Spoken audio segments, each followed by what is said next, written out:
munaasabad ballaaran ay soo qaban qaabiyeen mas'uuliyiinta xafiiska dowladda deegaanka Soomaalida Itoobiya magaaladani Boorama ayaa waxa munaasabadaasi loogu taageerayay degmooyin u dhawaan magacaabay mudane madaxweyne Cabdi Maxamuud Cumar ayaa waxa ka soo qayb galay dhammaan shacabka kala duwan ee dowladda deegaanka Soomaalida Itoobiya ee ku dhaqan magaalada Boorama ee xarunta gobolka Awdal waxaana ugu horeyntii halkaasi ka hadlay gudoomiyaha xafiiska dowladda deegaanka Soomaalida Itoobiya ee magaaladani Boorama ee xarunta gobolka Awdal ayaa waxa uu sheegay badan waxaynu isku nimid inaynu ku taageero dowladda deegaanka Soomaalida Itoobiya halkan waxaan hambaliyo bogaadin uga dirayaa madaxweynaha dowladda deegaanka Soomaalida Itoobiya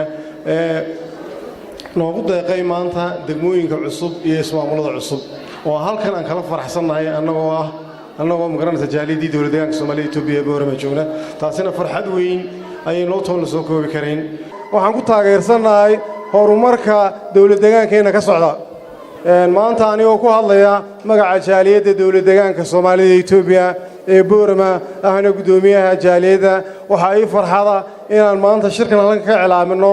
shirkan aan ku taageerayno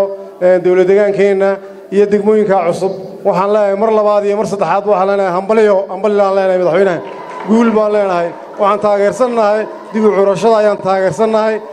dhanka kale iyaguna waxa xaggaasi ka hadlay dhammaanba odayaal waxgarad haween iyo bulshadii kala duwaneed ee munaasabadaasi ka soo qayb galay iyagoona hambalyo iyo tahniyada kala duwan u diray madaxweyne Cabdi Maxamuud Cumar uguna hambaliyay degmooyinkii uu dhawaan magacaabay iyo waxqabadka uu ka fuliyay dhammaanba dowladda deegaanka Soomaalida Itoobiya waxa maanta farxad weyn ah runtiina markii ugu horeysay aan sameeyno xaflad san u ballaaran oo loogu dabaaldegayo lagu hambalyeeyo madaxweynaha kilinka shanaad Cabdi Maxamuud Cumar oo waxaan leenahay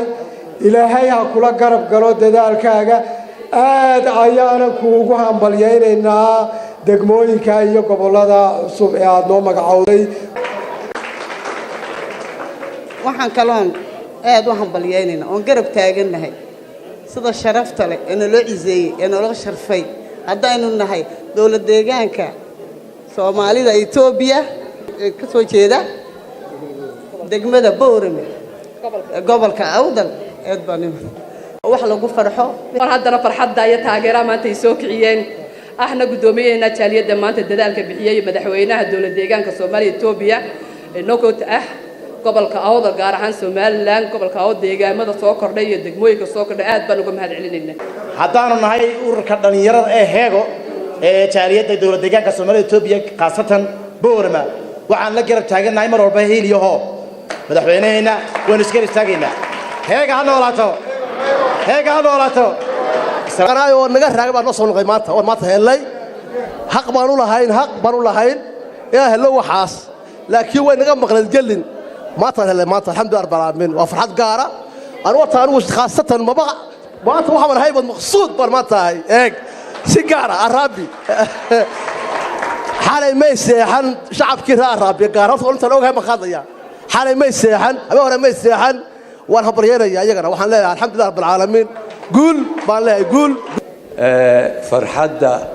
aynu maanta haynana lama soo koobi karo oo farxad aad u ballaaran arrimaha laga sheekeynayay annaga deero waan la soconay intii oo dhan hawlaha uu qabtay ninkan lagu mahadiyo weeyaan iyo intii noo kaalmaysay aad iyo aad baan ugu faraxsanahay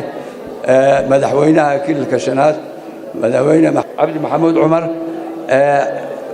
ballamihii uu qaaday hadda way bilaabmeen kulli qaar way maqan yihiin baan u maleynayaa dadku ma aha ballamo badan baa la qaaday ballamihii kale inuu fuliyaan ka doonayna waxaan ka rabnaa inuu fuliyo ballamaha intii ka hadhay madaxweynaha kilalka ismaamulka Itoobiya Cabdi Maxamuud Cumar maadaama uu nasiiyay waradayaal aad u badan waxaan u celinaynaa mahad Ilaahay aad buu ugu wanaagsan yahay gudoomiyaha jahliyadda maaragtay kilalka shanaad ee gobolka Awdal deerana waxaan u celinaynaa mahad Ilaahay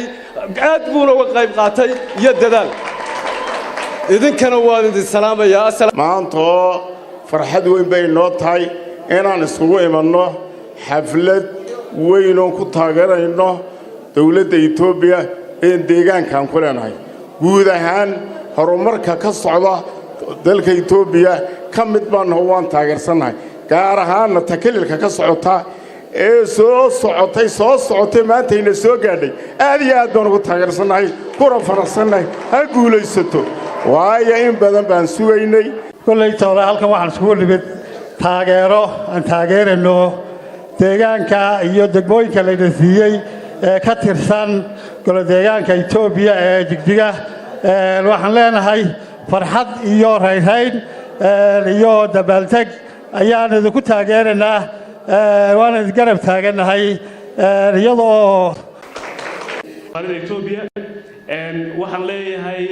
maadaama aad noo fududeyseen isku socodkii iyo degmooyinka iyo gobollada soo kordhay waad ku mahadsan tahaan annaguna taageero ayaan mar walba idinla garab taaganahay waxaasi wuxuu ku yimid nabadgelyada iskaashiga iyo maamulka suuban ee uu hogaaminayo madaxweynaheena Cabdi Maxamuud Cumar taas aad iyo aad baan ugu mahadnaqaynaa inaynu gacmaha isqabanno